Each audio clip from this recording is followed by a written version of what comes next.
유튜브로 읽는 박정희 전기 13권 마지막 하루. 거칠게 다뤄지는 김재규.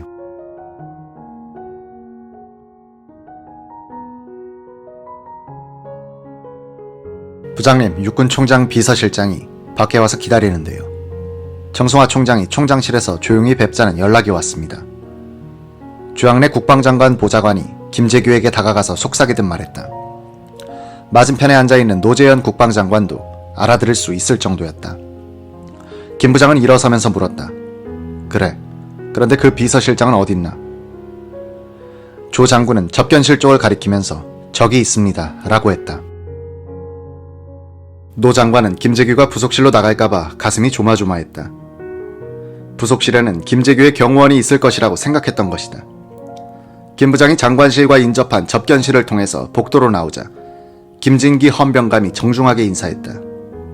총장 지금 어딨지? 체포작전의 지휘자인 김진기 헌병감이 6번 총장실에 계십니다 라고 했다. 김재규는 별다른 의심 없이 따라 나섰다.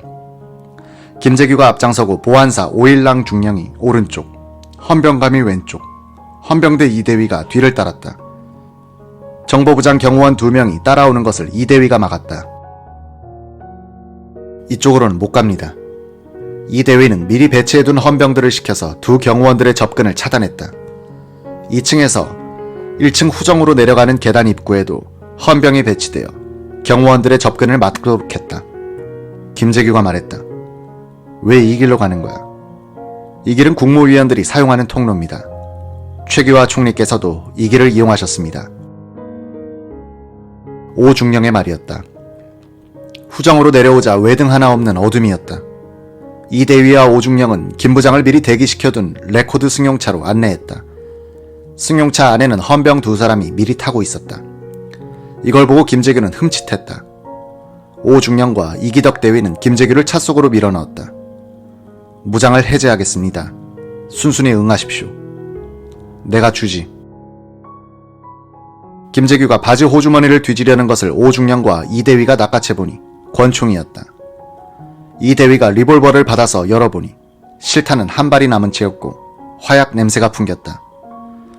김 부장을 태운 차와 2대의 예비차가 국방부 후문을 나와서 삼각지 로터리를 회전하는데 김재규가 긴장된 목소리로 오일랑 중령을 향해서 말했다. 나를 어디로 데려가는 거야?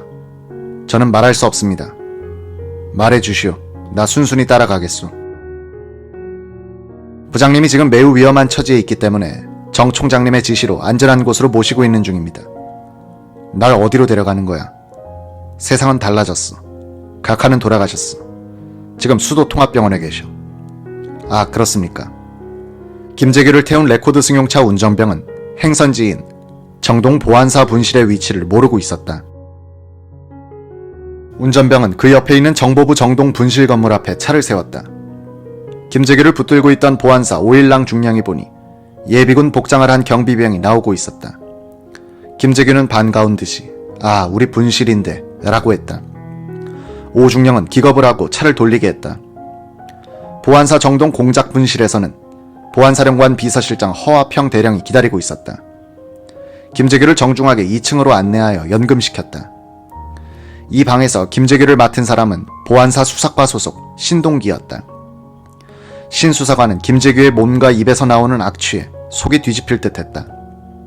술 냄새, 향수 냄새, 만성 간질환 자의 뱃속 냄새가 뒤섞여 있었다. 김재규의 얼굴은 검은색과 붉은색 물감을 섞어놓은 듯했다. 김재규는 물부터 찾더니 여러 컵을 들이켰다. 신동기는 김재규를 왜 연금하는지에 대해서 전혀 사전에 설명을 듣지 못했다. 정중히 모셔라는 정도로만 알고 있었다. 그래서 김재규를 편하게 해드리려고 옷을 벗고 침대에 좀 누우시죠 라고 하면서 옷을 벗기는데 와이셔츠 앞가슴 부분에 피가 많이 묻어 있었다. 신동기는 김재규가 술을 마시다가 전두환 사령관과 싸웠나 하는 생각을 했다. 아니 부장님, 누구하고 싸웠습니까? 그런데 김재규가 엄지손가락을 펴든 뒤 아래로 거꾸로 돌리면서 각하가 돌아가셨어. 세상이 바뀌었어. 라고 하는 게 아닌가. 직감적으로 김재규가 시해범이란 느낌이 왔다. 신동기는 우선 김재규의 옷을 벗겨서 도망을 치지 못하게 해야 한다는 계산을 했다. 바지를 벗기니 파자마 차림이 드러났다. 허리띠도 뺐다. 그러고는 침대에 눕혀놓고서 안마를 해주니 김재규는 엉뚱한 부탁을 하는 것이었다. 나를 육군 교도소나 서울 구치소로 좀 보내주게. 자네도 위험하네. 왜 그렇습니까? 내가 여기 잡혀와 있다는 것을 알면 정보부 부하들이 경거망동하여 쳐들어올 거야. 신동기는 물을 가져오겠다며 1층으로 내려와 허화평 대령에게 이 충격적인 사실을 보고했다. 허화평 대령은 어디로 전화를 걸더니 자신의 권총을 빼서 신 수사관에게 건네주고 잘 지키고 있어라는 말을 남기고 급히 뛰어나갔다. 신동기는 담 하나 사이인 정보부 정동 분실에서 쳐들어올까 싶어 전전긍긍했다. 허화평 대령으로부터 김재규가 각하 시의 범임이 확실하다는 보고를 받은 전두환 보안사령관은 서빙고 분실로 데리고 가서 조사를 하도록 지시했다.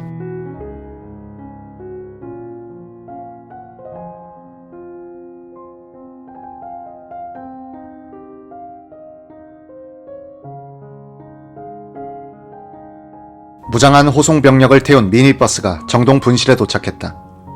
신동기 수사관은 김재규에게 바지를 입힌 뒤 바지 허리춤을 잡고 버스에 탔다. 수송 도중 이 버스는 잠수교 쪽으로 방향을 잘못 트는 바람에 급히 차를 돌리다 옆으로 쓰러지는 사고가 났다. 차 안에서 잠시 정신을 잃은 신동기가 눈을 떠보니 김재규는 신 수사관의 얼굴을 깔고 앉은 채 그 역시 정신을 제대로 가누지 못하고 있었다. 그는 김재규의 바지춤을 꼭 잡고 있는 자신을 발견했다. 어이구, 내가 신 선생을 깔고 앉았네. 부장님, 괜찮아요. 차 바깥으로 기어나온 신동기는 계속 허리띠 없는 바지를 잡고 있기도 못했다. 손을 놓으면서 말했다. 부장님, 도망가지 마십시오. 도망은 무슨 도망? 차나 빨리 세우시오.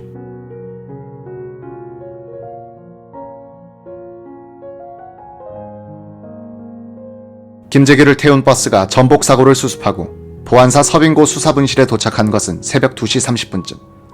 김재규는 피의자 복장으로 갈아입었다. 그는 이렇게 말했다고 전해진다. 내가 각하를 살해했다. 이제 세상은 다 끝났다. 수사관 자네들도 살궁리를 찾아야 돼. 김재규는 또 정승화 총장도 사건 현장에 있었고 같이 차를 타고 육군 본부로 왔다고 말했다. 이렇게 되니 수사관들이 동요하는 것이었다. 쿠데타가 진행되고 있다.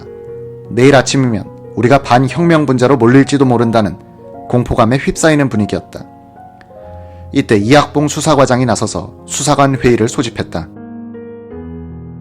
이중령은 이렇게 말했다. 우리 손에 지금 국가의 흥망이 달려있다. 목숨을 걸고 수사를 철저히 하여 빨리 김재규의 공모자를 색출해야 한다. 보안사령관 출신이기도 한 김재규를 제대로 조사하려고 하는 수사관이 없었다. 취조실로 들어와서는 부장님, 부장님이라고 하면서 말도 제대로 못 붙이는 수사관도 있었다. 이학봉 중령은 김재규를 정동 분실에서 서빙고로 호송해온 신동기 수사관을 불렀다. 당신이 데리고 왔으니 책임지고 조사하시오. 키는 작지만 갖가지 무술에 능하고 간이 큰 신동기는 이왕 어느 쪽으로든 결정을 봐야 할 상황이라서 무식하게 밀어붙였다는 것이다. 그는 한 달 전 중앙정보부 부설 정보학교에서 6달 과정의 정보교육을 마칠 때 성적이 우수하여 김재규 부장으로부터 상을 받은 적도 있고 호송하는 과정에서 다소 정이 들기도 했었다. 그러나 지금은 안면을 몰수할 때라고 판단했다. 김재규와 공무원 반란부대를 알아내 조치를 취해야 한다는 강박관념이 수사관들을 지배하고 있었다. 이런 긴급한 상황에서 자백을 빨리 받아내는 방법은 물리력에 호소하는 것이다. 어이 김재규, 솔직히 이야기하자. 어느 군부대를 몰고 올 거야? 우리도 알아야 손들고 항복할 것 아닌가. 신 수사관은 이때부터 한 30분간 김재규를 거칠게 다뤘다.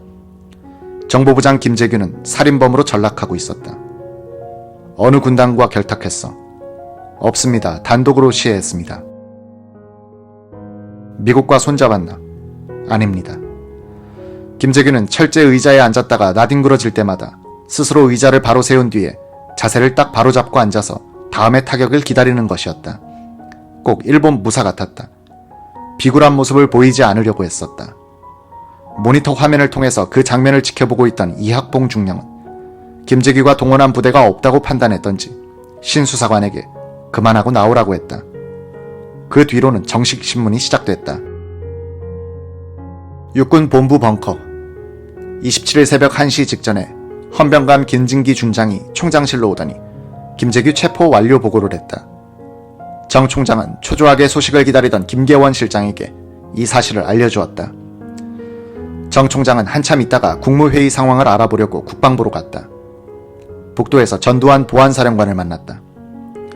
전 소장은 쪽지에 쓴 메모를 보여주면서 김재규가 압송차 안에서 횡설수설한 걸로 봐서 범인이 틀림이 없습니다 라고 말하는 것이었다. 전두환 소장은 세상의 중정부장이 각하를 시해했다니 라고 말하면서 어이없어 했다. 정승화 총장은 전 소장으로부터 수사 계획을 보고받은 뒤에 노재현 국방장관에게 갔다. 김계원 실장이 각하 시해 장소에 김재규와 같이 있었다고 하니 아무래도 연행을 해서 조사를 해야겠습니다 라고 하니 장관도 동의했다. 정 총장은 전두환 소장에게 연행 지시를 했다. 그 직후에 김계원 실장이 장관실로 들어왔다. 정 총장은 그의 모습을 보니 도망할 사람은 아니라는 생각이 들었다. 그래서 다시 전 소장에게 연행하지 말라고 지시했다는 것이다. 이학봉 중령은 이날 아침 김재규에 대한 1차 신문 결과를 수사관들로부터 보고받는다. 수사관들은 시해 현장에는 김계원 실장뿐 아니라 정승화 총장도 있었다고 보고하면서 두 사람을 연행 조사해야 한다는 의견을 내놨다. 이날 오전 11시 이학봉 수사과장은 오희명 과장과 함께 합동수사본부장이 된 전두환 소장에게 수사 보고를 한다.